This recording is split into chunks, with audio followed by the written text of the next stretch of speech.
Hi, and welcome to the Homeopathy Health Show here on the UK Health Radio Network. I'm Atik. And I'm Naila. We're both professional registered homeopaths, and between us have over 25 years of professional practice in this field of healing. The Homeopathy Health Show is the voice of homeopathy on radio and podcasts around the world, promoting and raising awareness of this truly unique system of healing and healthcare, which is suitable for all ages, young and old. Every week, we invite guests from the world of homeopathy to come and share their experiences, their work, offer insights, and essentially talk all things homeopathy. Visit www.ukhealthradio.com to listen now. To find out more about us, you can visit us at www.homeopathyinpractice.co.uk. And whilst you are there, do subscribe to our newsletter. Be inspired and join the conversation. So let's begin today's show here on the UK Health Radio Network, the world's #1 talk health radio. Real feel-good radio. Hi, and welcome to another episode of the world's #1 radio talk show on homeopathy, the Homeopathy Health Show here on the UK Health Radio Network. And I'm Atik. And I'm Naila. Welcome, everyone. So, hey, ladies and gentlemen, some absolutely stunning facts. It's just been absolutely fantastic over the last several weeks. So we're so delighted, to share with you some facts. So number one, we are now officially ranked top 5% globally out of 4 million plus podcasts around the world. So that's a huge achievement. And thank you so much to our guests and, of course, to you, the listeners of this Homeopathy Health Show.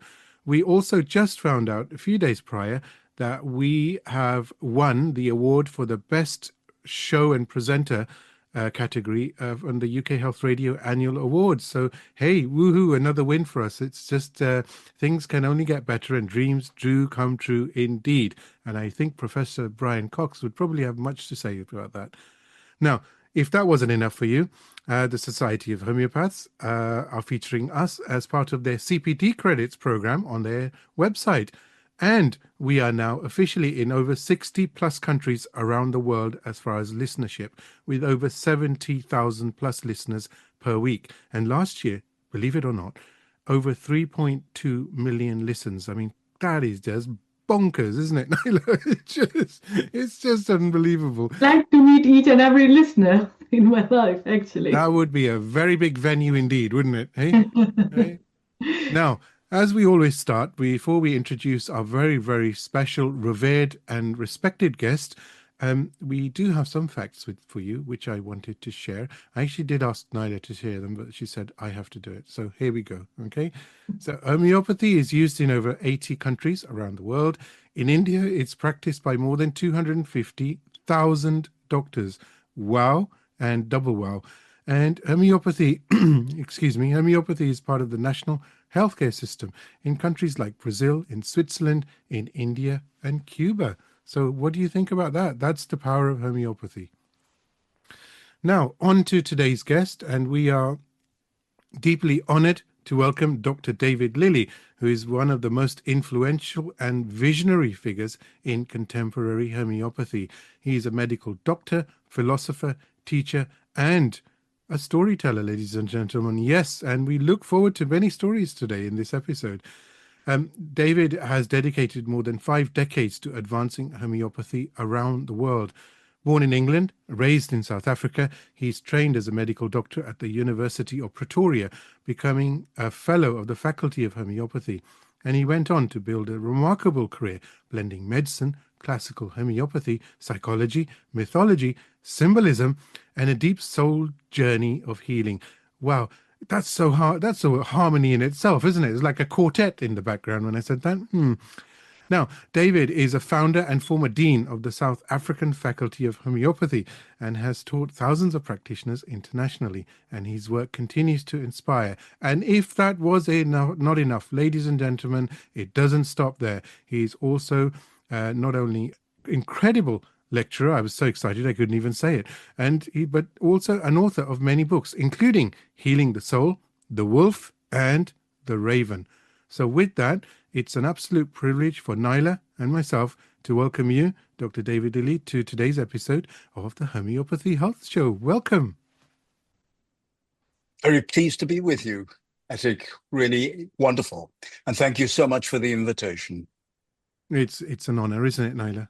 It's an honor. Thank you for joining us. We cannot wait. Absolute pleasure. I've been very excited about it, in fact. An exciting, Yes. definitely.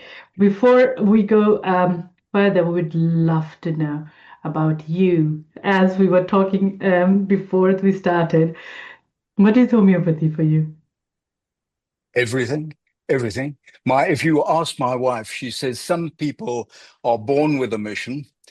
She said, "You are the mission." Whoa. That is the Oh, difference.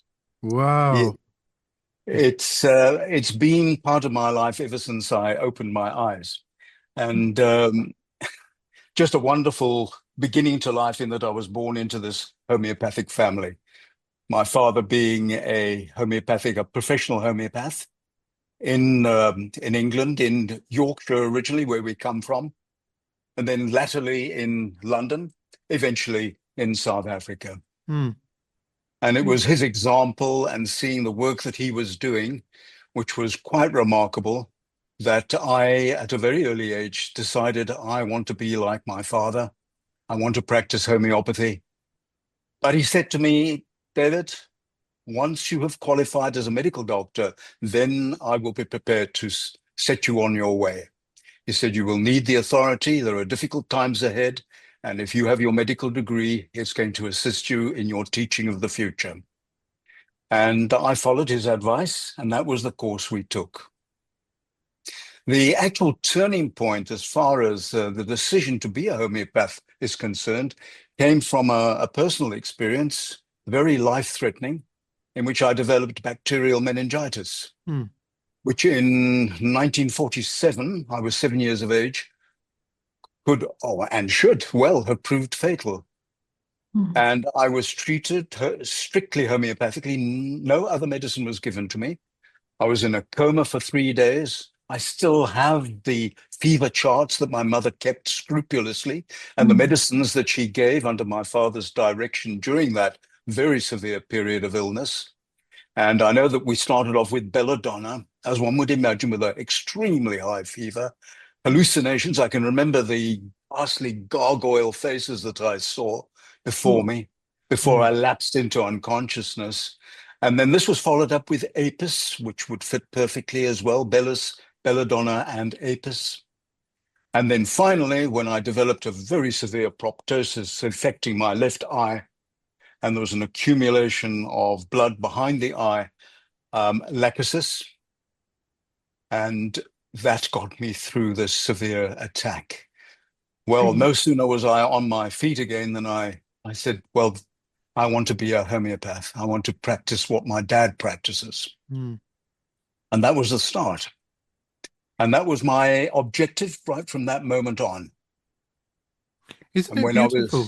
Yeah, isn't it beautiful? Yes, it was a wonderful way to be introduced to it, because it starts off with utter and absolute conviction, not a matter of belief or faith or wishful thinking, but absolute conviction of its value and its power. And isn't it wonderful that I had that experience with a life-threatening condition? Exactly. That's what I was I mean, thinking. when we think of placebo effects and this sort of argument that is often proffered to explain such a miraculous cure, or that it was just a natural cure, you wouldn't come out of that particular condition by natural means. It could not be. You know, David, they say, don't they, that greatness can sometimes be born out of adversity. And it's interesting when we talk to Nyla and myself, as you can well imagine, we talk to homeopaths around the world. We live and breathe homeopathy, just like you and every other homeopath, you know, day in, day out. That's life. And to listen to these stories, they can be so inspiring, especially for our listeners, because it's the adversity. So many homeopaths have recounted, narrated stories where it was, you know, life-threatening illnesses for themselves or others they were aware of. And that created this incredible spark. I mean, talk about the candle being switched on or the light being switched on, you know, that led them through this journey where they could help so many others, thousands sometimes, thousands and thousands. Yes. The beauty of my experience was, I think all of us as homeopaths face during the course of a long career cases which are difficult, cases where you really wonder, can I make a difference? Can I achieve what I want to achieve? And one's always able to fall back on that personal experience to know, yes, it is possible. You just simply have to find the means. It's there within you. My father always said to me, David, over the years, homeopathy will never fail you. You will certainly fail homeopathy. It will happen. And naturally it does. Where And you just simply cannot find the answer, or it eludes you. And even sometimes years later, you think, my gosh, but that is what I should have given.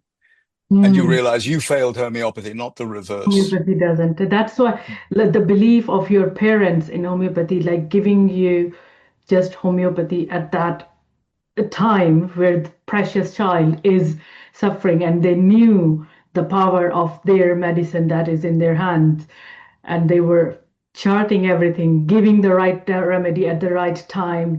I'm sure the dosage, etc., was administered as it has to be, and they saw, and you saw, and here we are today talking to you, talking to a living legend of homeopathy, because the parents have had this faith in it. And yes, we don't, we fail, homeopathy doesn't.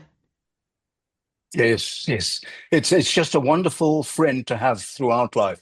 I mean, to walk hand in hand with homeopathy through life, your children, your children's children now, and the illnesses which occur. You've always got that homeopathic guiding force beside you to Mm. take you through these difficulties. It is wonderful. And to go through life without an antibiotic, without a drug, is quite an achievement, especially in a life and a world that is fraught with so much stress and difficulty. To be able to push through with natural remedies, Ignatia for your emotions, Natmio for what you haven't resolved, Lachesis for your jealousy, and so these wonderful remedies to assist you at each corner of life when some crossroad faces you and there's a conundrum or a difficulty. Homeopathy very often just breaks through that barrier and takes you into the calmer waters beyond. It's beautiful. Beautiful. I Mm. cannot think about going out without my remedies. Like whenever I'm going out with my kids, and I'm thinking, oh, I don't want to forget my bag. So I have my remedies in my car. I have remedies in my purse. I have remedies in my living room. I have remedies in my bedroom, because we never know when are we going to need them. Absolutely. The time Yes. when you want to have them in your hand, when you can absolutely need them at that exact time.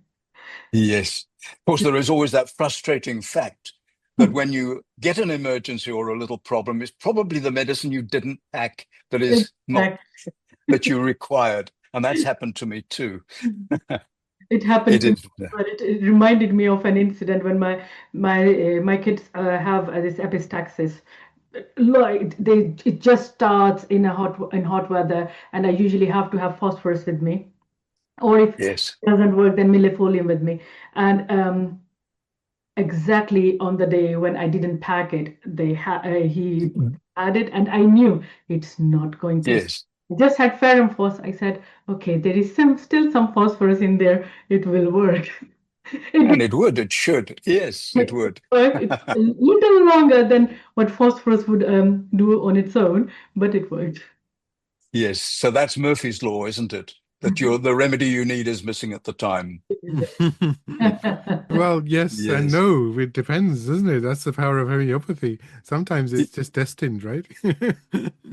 Indeed. Indeed. We've had a few incidences with some of the homeopaths. They've related and narrated some accounts where they picked up the wrong remedy, but it worked on the patient. So, well, This supposedly is the wrong true. remedy. Yes. I can recall my father on a particular occasion where we were on holiday and a child at the hotel fell very ill. And they knew that Dr. Lilly was in house, and he was approached by the family. Could he help the child? And we only had a small range of remedies with us, and the one that he required was not present. Mm. But he took a bottle of pilules, unmedicated pilules, and he sat with them in meditation for some 20, 30 minutes. And then he dispensed it to the child every half hour. And the child came out of the very severe condition. So there is always that means open to us. Brilliant. It's so, Mm. it's Yes, just so there's more than meets the eye. lovely. There's a morphogenetic field which can be created, which carries the message that is needed and can bring about the healing. Mm. Mm. There's Do, no do, doubt. do tell us a bit more about that. That's actually quite interesting for going to be for our listeners and for ourselves about this morphogenetic field. Yes, You know, what, these remedies have, well, we individually are the centers of our own particular web or morphogenetic field, and that is how we can influence those about us. Our aura extends out beyond, well, it's limitless, timeless, limitless, universal. And with sincerity and love and intent, we can reach across the distances between us and bring healing. I must add to, before we go further, a little anecdote from the past, which is very important, and that is the foundation upon which my homeopathy was built. Mm. My father was not only a professional homeopath. We came from mining stock. If you know Leeds and the Leeds area, originally it was textiles and coal. Mhm. And all my family were coal miners. Mhm. Mhm. At 13 years of age, you left school and you went down the mines. In winter, you went down in darkness and you came out in darkness, and you were as black as the pit that you came from. Mhm. And I can remember my uncles from top to toe covered in soot and black, and me marveling at how black one can become working at the coalface with pick and shovel. So that was the background. Now, how on earth did Dr. Lilly Sr. become a very renowned homeopath? Mhm. Well, his mother, my grandmother, was the village witch, you might say. She was the clairvoyant, the clairaudient, the reader of tea leaves, the teller of fortunes, the readers of hands. Mhm. And she was central to the spiritualist movement in this little village Mhm. outside of Leeds, Oulton, Woolsford, Mhm. where I was born very close by. Mhm. And she became the center of a seance group. Now, this was particularly between the wars, between 1918, the completion of the First World War, and the commencement of the Second World War, a time when many villages in Britain, of course, have been deprived of almost all the young men who had died in the war. Mm. So there's an immense interest in spiritism, spiritualism, mediums, clairvoyants who could contact and speak with the dead, Mhm. which we see in certain of our rubrics, speaking with the dead. Mhm. Well, those may be delusions and illusions, but it is just a facsimile of truth that one can, in actual fact, speak with ancestors. Mhm. And she was the central figure in this particular group. And on one occasion, she had to go to a nearby village each month, where she was, as I say, the center of the actual group. And she had no babysitter. So she took my 10-year-old father along with her.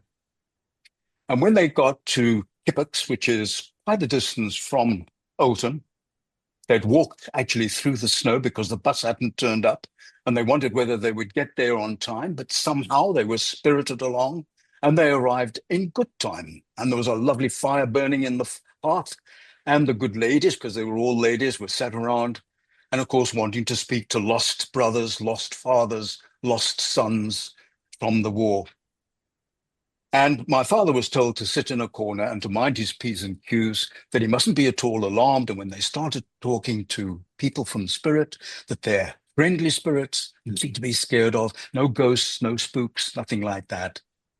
So he sat in a corner and they proceeded the seance with meditation and prayer and the sincere desire to make contact with deceased ones, but also particularly to send out healing to village people using the morphogenetic field power that is available to us, particularly in a group situation where people are gathered together with a sincere desire to bring about healing with intent.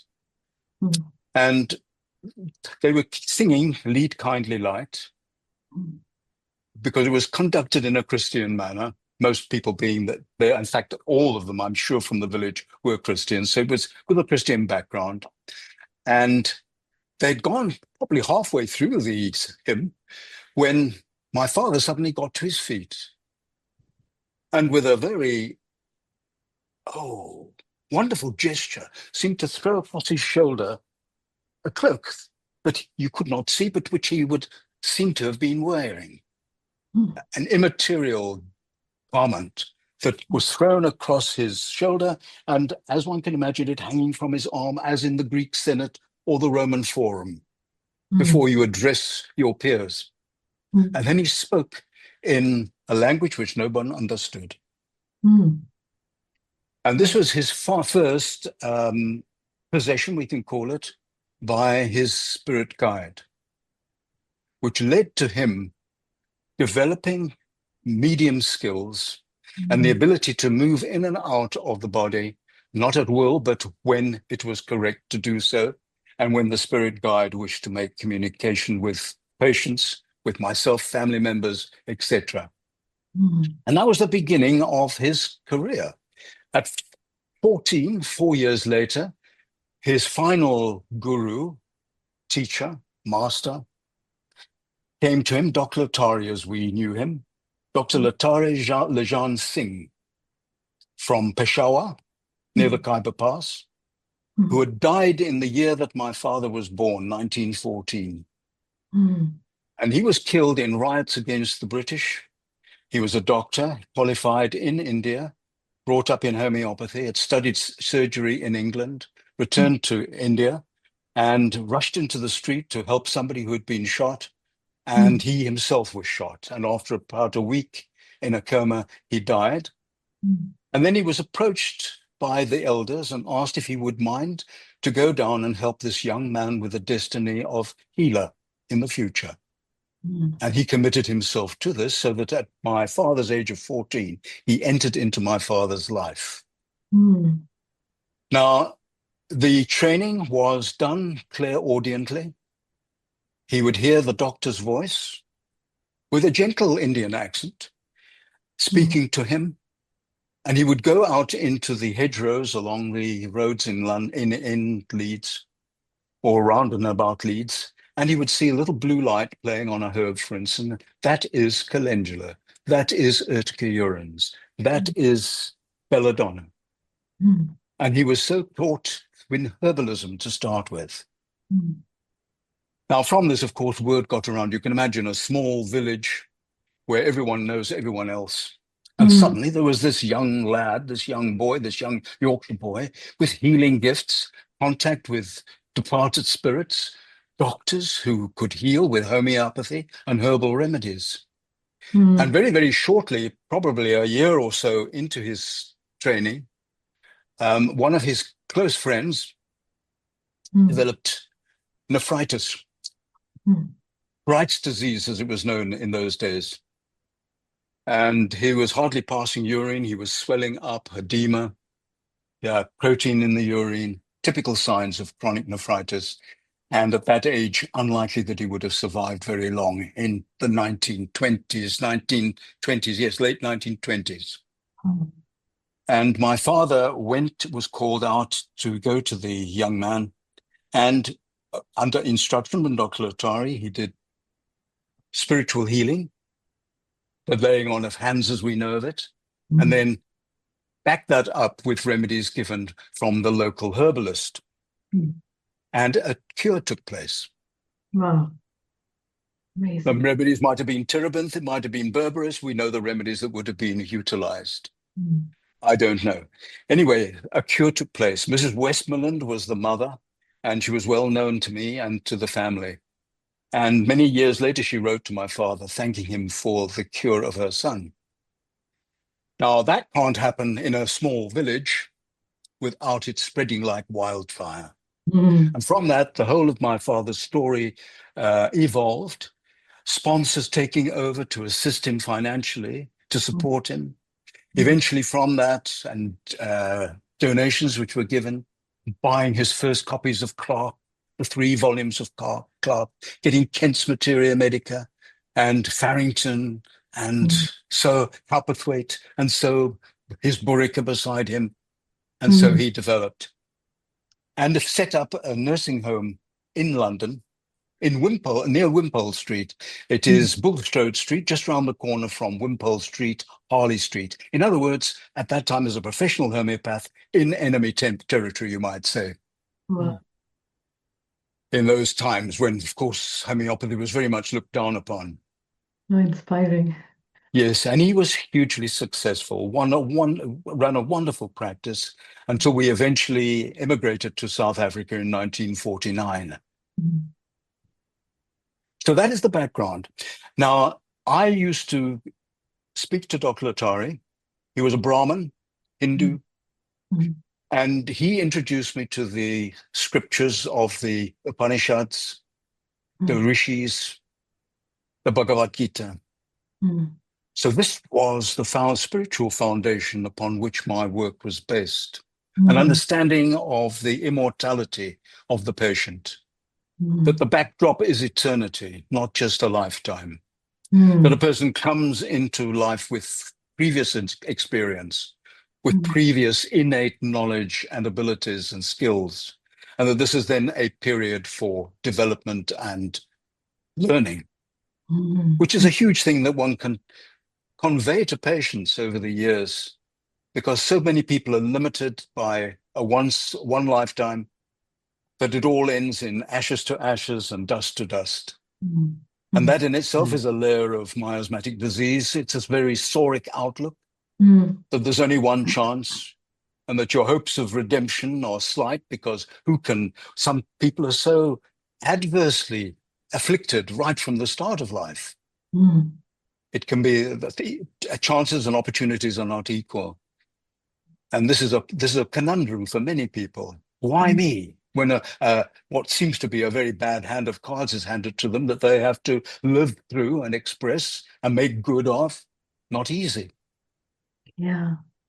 So always my healing has always been accompanied by counseling on a deep level, depending upon the resonance that I would achieve with my patient. With some patients, that is not really required, or it is always required in a sense, but it's not going to be acceptable or appropriate.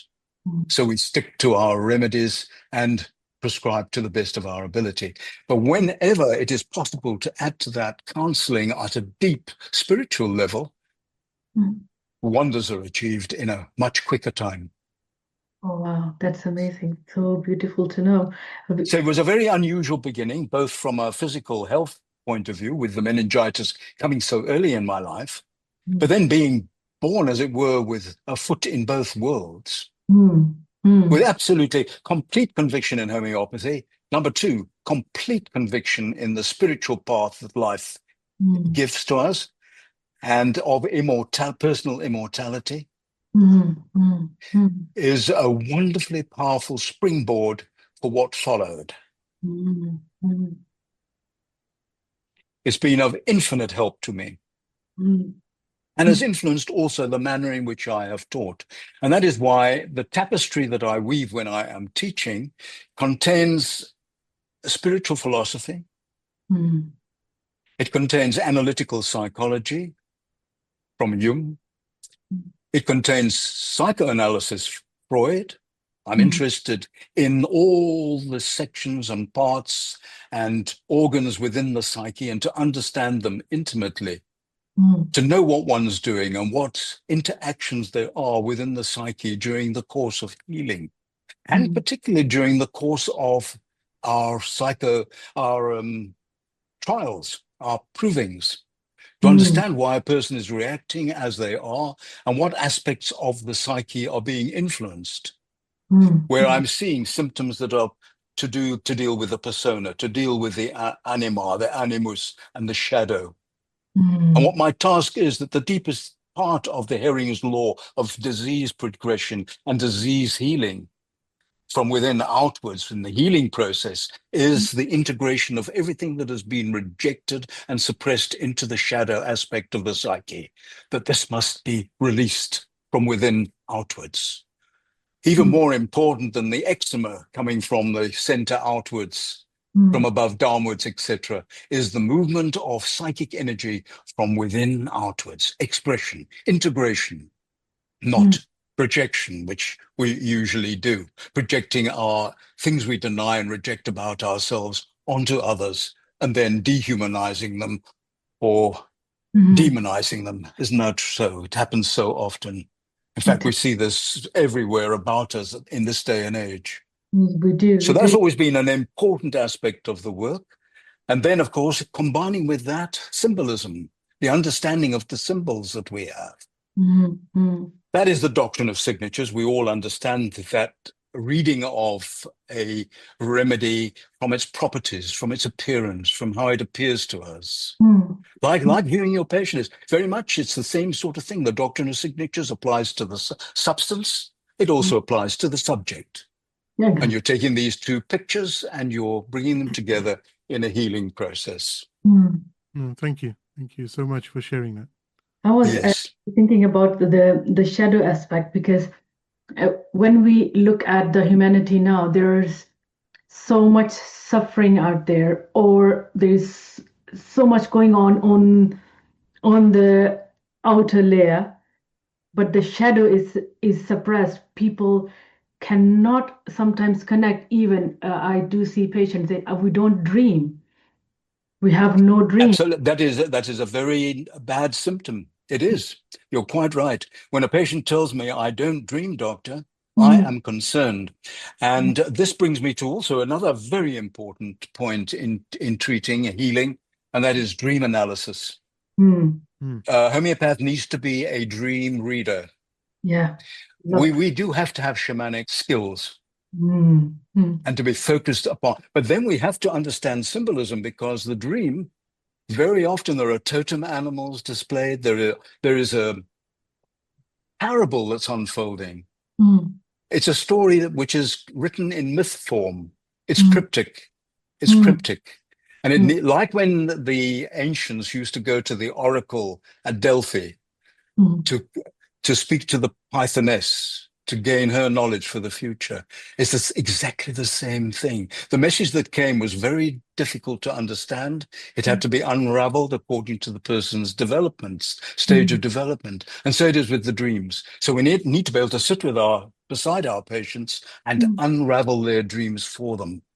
Oh, that's so beautiful. And that is a wonderful skill. And without the knowledge of myth and symbolism from all cultures, it is difficult to do. So I would enjoin anyone who is interested in depth homeopathy, as I would term it, or soul homeopathy, to make a study of symbols, to be able to understand the meaning of symbols. So if, just for our audience, if I want to understand, if someone doesn't understand the symbolism or the myths behind the dreams, if a person is dreaming about falling from heights, or if there are people who dream of snakes, that's very common. And some people very common, bitten by snakes, or another patient said, I'm always surrounded by snakes. I'm not scared of them, but I feel like they're all around me and they can bite me, but I'm not scared of them. And all these things are so valuable. But for our listeners, how do you see these as an example? If someone tells you I'm falling from heights, or I see snakes in my dreams. Yes, the dreams, of course, can point the way. Very often one gets a directive for the next remedy. For the next remedy. When you prescribe and a very strong totem comes up, very often that can be the next remedy that you require. When great cats come up, for instance, I'm talking about panthers and jaguars and leopards, possibly even tigers and lions. Yes, one may be thinking of the coinciding lack remedy. But when I see that, the first mythical figure that I'm thinking of is Dionysos. He was the Greek god of wine, not so like Bacchus in Roman mythology. He was also the god of frenzy and ecstasy. Mm. And how many of our patients invoke frenzy and ecstasy these days? We have psilocybe mushrooms, we have ayahuasca, we have anhelonium, we have cannabis, we have LSD. What is so concerning these days is the young people coming to us who are already taking these psychotropic remedies, psychotropic substances, I should say. And when these great cats occurred, it's Dionysos. Now, Dionysos is directly linked to Thuya and to Medorinum. So we're in the psychotic miasm. So I've got a miasmatic input here, a clue that is given to me, and certain remedies now that become very important. Then I know that ayahuasca dreams of cats and jaguars. It's an Amazonian psychedelic, isn't it? So just from a dream, I can be put on track with things maybe that the patient hasn't even shared with me, that they don't intend to share with me, because that's part of their shadow life. No, that's so Very, very interesting. Very. It's just I had a patient where she was mentioning in her dream that she saw a rabbit metamorphosizing into a wolf. And I was trying to analyze the case, and I was seeing the themes of that she wants to move from one realm into another realm, and I was thinking of the remedies that I can give her. And then she mentioned another dream where she was in the middle of a catastrophe and trying to protect her mom and her dad at the same time, and she couldn't do that. It's like being stuck in that relationship. And now I'm thinking about could also be a direct link to the Thuya and Medorinum in the stuck state. Absolutely. And the metamorphosis which you're seeing there. Thuya is all about metamorphosis. It's constantly doing that because it's creating this false front behind which the real person, the real entity is hiding. So it's a masquerade. It's the counterfeit person who is being presented. It's the actor. It's the actor, absolutely, Attic. Yes. Interesting. Loving this conversation. Because I love really talking deep about dreams with my patients, and they're Yes. so amazing because that's the only realm where you leave all the curtains behind and you are yourself. Absolutely. I must say, interject here. How did I start my practice? Well, I started all of these different levels and dimensions of homeopathy. After all, that is what we're taught. The soul aspect came later. The real soul aspect has been my main objective. But in the early days, I was running a practice. I was starting a family. I ended up with 4 wonderful children. And one has to put them through university. One has to teach them. One has to have bread on the table and a roof over one's head. You can't sit and see a patient every half hour or every hour in a practice like that where you're the provider. And you need to see patients as I would do as a GP. Now, in a GP practice, not thinking homeopathically now, you're seeing patients every 10 to 15 minutes, aren't you? Now, how to be able to do that in homeopathy? Because when I came into practice, Nyla, I came back from the Royal Homeopathic Hospital where I trained under Marjorie Blackie. There was Donald Fubister, one of the most wonderful physicians. Ralph Twentyman, I'm just thinking of the John Rayside who died in the Trident disaster. These were the people who were with me at that time. And they taught me so much. And each, high potency men, low potency men, and all doing great work. So very soon I learnt, don't be just a high potency person or a low potency person. Be all of those things. The entire keyboard is there for you. And the melody, the symphony of homeopathy is exquisite when you play the whole range as Bach would do. It is, and the counterpoint and the topical remedy, the low potency remedy, the organ drainage remedy, the main core remedy, the nosode catalyst that is used, the bowel nosode, and the symphony that you can create, all of these things. Whereas so many I've seen pussyfooting around with one single dose of a high potency remedy, you're in great fear. And when a symptom arises, they're proving the remedy and worrying about that. Meanwhile, something is coming out that needs to come out. And every proving is a healing process. Symptoms only come out because there is a resonance between the substance that you've given and the inherent illness in the patient, their makeup. And that resonance brings symptoms out. So one must never think, oh, proving. They've become like sepia now because I gave sepia. No, something's coming up. It's like shaking an apple tree.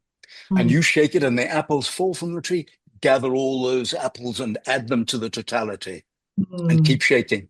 Yes, but the practice started particularly with an emphasis on acute prescribing, tonsillitis, otitis, bronchitis, pneumonia, dysentery, goodness knows what, all the itises. I wanted to be a first port of call for my patients. And then from that, you gain their confidence in homeopathy like you cannot do quickly with chronic prescribing. It's when mummy comes in and tells me at the end of a year, doctor, this is the first year when my child has never had an antibiotic. Brilliant. That is something to hear. Yes. That is a miracle in itself when you have a silica child or a calphos child that has been having multiple antibiotics. And then they start on the homeopathic remedies, placebo effect. Natural. It cannot be. Here we've got a history, a really bad history. Too many antibiotics, repeatedly. You know, and every fever has been suppressed with analgesics or antipyretics. The child's immune system has never had a chance to develop for itself and to take advantage of the fever. No, we mustn't have fever. Get rid of the fever. And of course, the factory, the wheels stop turning, the lights go out, and the resistance becomes depleted. So it was a matter of the acute prescribing, and it was on the basis of the clinical work I did that my practice really flourished. But the very first day I walked into practice, just think of this. I come back from the Royal Homeopathic Hospital, as it was called then, and I wish it was still called that, I must say. Let me register that. I even regret the diphthong, which has disappeared from the word homeopathy, because I just loved the look of it. You know, it looked so romantic to me. And this sort of looked like an Americanized facsimile of it. So I in my mind, I've still got the OE together. Oh, it does look so nice. Yes. Well, I came back and my father had set up my practice for me. Oh. Can you believe it? I walked in and there was I studied as an osteopath while I was in London as well. So I was qualified as a medical doctor, homeopath and osteopath, which was wonderful. So I could do manipulative medicine as well. And there was my chiropractic couch. There was everything that I could wish for. And a list of patients. On the Monday that I walked in, 12 patients to see on my first day. The least number of patients that I saw for 40 years of practice. Incredible. The first year of my life, I stayed with my parents, which was lovely, because when we came home in the evening, I could share my cases with my father and sit with him, and I had his input, which was absolutely wonderful. If I was not as busy as I would have wished on some days, maybe only 12, 13, 14 patients, I would pop over to be with him and to sit in with his consultations. Anyway, I stayed with the family, and at the end of the year, I got married. And my mother came to me with the rental that I had paid over the months that I'd been staying with them. And she said, David, this is for your future. Oh, that's amazing. I was so well, that's why I say I was blessed right from the word go. Yeah. Yes. But come back to my theme on the clinical side, that builds confidence for families. Yeah. You cannot overrate the importance of being athletic and on your feet in the clinical situation. One needs to know all one's flu remedies intimately, the remedies for influenza intimately, ear infections, sinus infections, absolutely. And then go forward to the menopausal period, those remedies, everything to do with the clinical aspects. And from that, you earn the right for that extended time which you require when you're dealing with very difficult chronic emotional problems. And I learned that is where the patient would give me the year, the 2 years, the 3 years, the 4 years to achieve that miracle, which can take that amount of time. Yeah, absolutely. So like you said, I think this is the essence that all the homeopaths need to know. Learn the clinical side, which it's so important, because if we cannot help them with the headache, or if you cannot help them with a sore throat and go into, okay, tell me what's happening there, that's not going to work. It doesn't work. You need to prove that homeopathy works on the physical side before they can take it further and think about deeper healing and healing their shadow. Yes. A little anecdote has popped into my mind. Yeah. There was I love to see patients that I can love.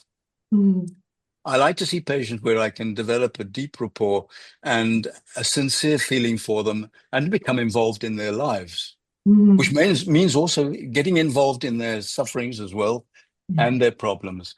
And but on this particular occasion, a good lady who had been convinced of homeopathy through what we're talking about, the clinical side of it, she'd done so well that I had to see her husband. And she asked him if he would come to see me, and he refused. He wasn't interested. He didn't believe in homeopathy at all. And he had these most violent migraine attacks, which demolished him. He couldn't function. So she said, no, please come along.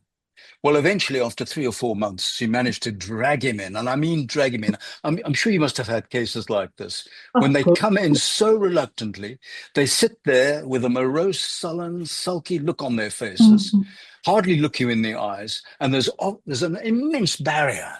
And you've got to penetrate this. And I thought, oh, my goodness me, how am I going to reach this in? I don't like you in any case to start off with. I find you very difficult indeed.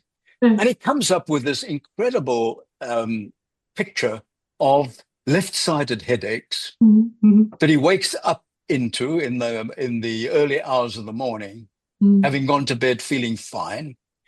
He's got a very red, florid nose. He drinks too much.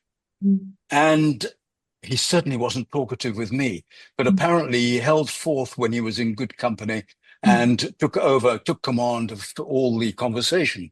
Well, it was an easy matter to prescribe Lachesis for him. And do you know, 3 months later, and he'd been plagued with headaches for 20, 25 years, the headaches had gone. Oh, brilliant. And what that made me interested in was that I'd cured with a man with absolutely no faith in homeopathy whatsoever. In fact, he was antagonistic towards me right from the start. Never, ever thanked me for the cure that was achieved. And I never saw him again after they cleared up. His wife continued to be a patient. It was not because of the homeopathy anyway. He was going to get better anyway. Yeah, exactly, yes. But obviously, faith, yes, faith helps. But faith is not necessary. When you get the right remedy, it's going to work. If it's the right remedy, it's going to work. That's why the placebo doesn't always work. So thank you. This is such a wonderful picture of Lachesis as well, how you've presented it. And I certainly loved talking to you about your experience and everything. And there's so much more to talk about, actually. My question I wanted to ask, why Raven and the Wolf? Yes. Well, everything fell into place for me. When I was 15, I fortunately, coming out to South Africa from England, I came from a very good public school in England, where one was introduced at a very early age to the arts and to culture and to, amongst other things, mythology. Mm. And I had a wonderful teacher. I went to a boarding school in Beaconsfield, close to London, isn't it?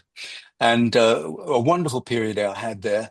And this teacher was absolutely in love with the mythological world, particularly of the Norsemen. And so at this early stage in my life, I learned about Odin and Valhalla, but particularly Odin. And Odin was a Christ-like figure who sacrificed himself on the universal world tree, Yggdrasil, and hung there for 9 days and nights and took in the wisdom of the runes, which is the wisdom of the Norns, the three fates of Norse mythology. And on his shoulders, he has a raven on each shoulder, Hugin and Munin. And beside him, he has two wolves, Geri and Freki. And they represent, obviously, the masculine and the feminine aspects of those particular archetypes. They're archetypes. So from a very early age, long before we left England, I was already interested in mythology. When I was 15, I read Homer's Iliad and was even more engrossed, and then followed in my Latin studies Virgil's Aeneid, and the escape of the heroes from Troy, and eventually the formation of Rome, Romulus and Remus, etc., etc., etc. So these stories enthralled me throughout my life. And as I mentioned Dionysos and Medorhinum and Thuya, so we have, if we're dealing with aurum, gold, we're speaking of the god of the sun, which is Apollo. If we're speaking of silver, we're speaking of the goddess of the hunt, who is Artemis, and she has a silver bow, silver arrows. These are archetypes. They're incredible, universal archetypes. If we take gold, for instance, we have so many different aspects to it. Apollo, the god of the sun. You've got Africa, the source of much gold. You've got the lion, which is so related to gold. And Lac Leoninum is a gold-like figure. And this is what I mean about understanding symbolism. If you think, just to break away for a moment with gold, you look at gold and you've got radiance there. You've got such beauty. It is what I put on my wife's finger when I married her, the token of my love for her. It's beautiful. It actually personifies and embodies love. Right, switch off all the lights and go over to gold, an ingot of gold. Try and pick it up. It's heavy. It's ponderous. It's cold. Just from that little experience with gold, you have the dichotomy, the ambivalence of one of our major archetypes. And that immediately gives you the understanding that every archetype has its light side and its dark side. And that what we find possibly as a paradox within the study of a remedy, these qualities which don't seem to match, it's in fact that we're looking at the shadow side of that remedy. And anyone who knows David well will know that David has a shadow side, he has a light side, and he has a dark side. And it's important that in treating our patients that we introduce them to their dark sides, that they can accept them, understand it from what it comes, deal with it. And there has to be ultimately the dark night of the soul when you confront your own shadow. Yes, and that is what deep soul homeopathy or depth homeopathy is about. So Raven and Wolf, yes, they were a natural sequence. I didn't expect them. I started off with healing the soul. Well, think of healing the soul. I sat down and I thought, well, I suppose now I've got time. I've just left my major practice. I'm still in practice, but I select practice. So I see patients that approach me or colleagues refer to me, but I'm not in major practice as I was. I closed that in 2007. My son Dorian took over from me, and he's now practicing. That practice, which we established in 1949, is still rolling along beautifully, run by my son, Dorian, and my niece, my sister's daughter, Tanya. So the Lilly practice has been 70 years functioning, Amazing. which is really wonderful. Amazing. So I sat down to write the first book, Healing the Soul. And I thought I was going to start possibly a materia medica. Maybe I would start off with sulfur, calc, carb, lycopodium, the three pivotal archetypes of the Sauric miasm. Marvelous start. And from that, of course, the tributaries and ramifications from that are quite remarkable. And what did I do? I wrote the history of Hahnemann. If you've had a look at that book, the first half of it is, and I finished, what was it? I think the whole book is about let's say it's 400 pages. So 200 pages, Hahnemann. There I interwove with the story of Hahnemann, which I think is a beautiful story to read. We all need to know it. I interwove it with the development of the homeopathic methodology, provings, etc. So the science of homeopathy through the life of Hahnemann. 200 pages, and I'm going to start now, at last. I'm going to start now, sulfur. And I said to Stephen Kane, Stephen Kane of Saltire Books, my publisher. I said, do you mind if I just write a little chapter on my dad? Because understanding Dad, you can understand me better and where I come from and why I have this particular take on homeopathic philosophy. He said, absolutely. Or we can add an addendum at the end of the book. So I started off writing that chapter on my father. 200 pages later, I'd completed it, and I had a book 400 pages long and 2 sections. Amazing. So I thought to now start the second book. And I did. I started Healing the Soul, Volume 2. Now's the time to start sulfur, calc, carb, and lycopodium.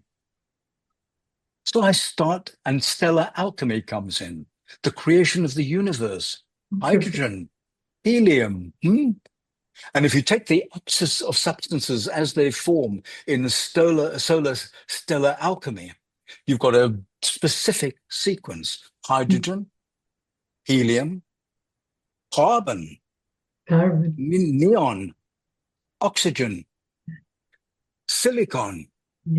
And then after multiple nuclear reactions, you get ferrum-56 and you get the supernova explosion, which creates all the lesser and the heavier elements. So I started off with that. But halfway through that, Wolf was knocking on the door. And I just thought, I'll do it on the side.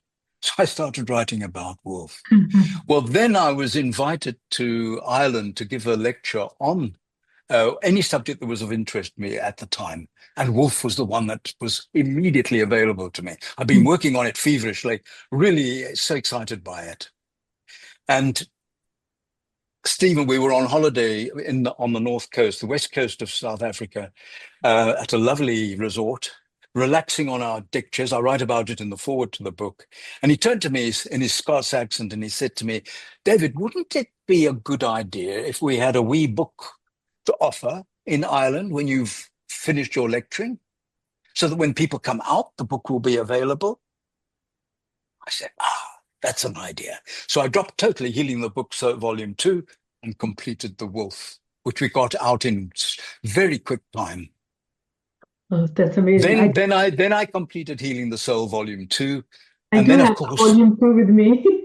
There we are, Volume 2. Now, while I was busy with Wolf, every corner I turned, Raven was sitting on my shoulder. And I realized Raven must follow. And then, of course, along came COVID, and I had all the time in the world. And what did we end up with? A book of 800 pages on one archetype. It was the most wonderful catharsis of everything within me to deliver that book. And now I'm busy with Healing the Soul Volume 3 and 4. They're coming together because I've already written so much that I'm going to have to split it into two to bring out 2 volumes very close to one another. And that will, I hope, be very shortly finished. Great. So life is very exciting and very homeopathic too. Looking forward to it. Thank you. Thank you. It's been an absolute honor to have you on the show. We've really loved it, haven't we, Nyla? It's been so profound, and sadly we are sort of at the end of this episode, but been an Patrick, absolute thank you honor. so much. Really, it's been an honor for me and such a pleasure to be invited, and a delight to share my life with you and my joy and my passion. Thoroughly enjoyed this episode. We can see the radiance coming from the screen, even like how you love this, the passion, and we love it, and we loved sharing this time with you. And I think it's the start of another journey. We'll be certainly meeting you, talking to you again soon. Thank you very much indeed. Thank you so much. Thank you so much. Thank you for joining us. And yeah, I don't think the conversation has ended. The conversation has just started, and we'll carry it forward another time.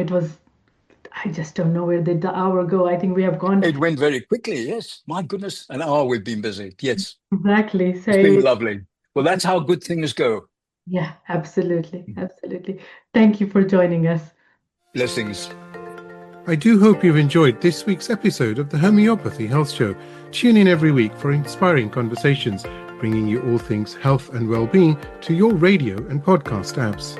The more exposure the Homeopathy Health Show receives, the better for homeopathy around the world. And please do support the show by clicking follow on our socials. You can find us at www.homeopathyinpractice.co.uk and on Facebook and Instagram at Homeopathy in Practice. Do give us a follow on there. Let's promote the voice of homeopathy around the world together. Until next time, stay safe and take care.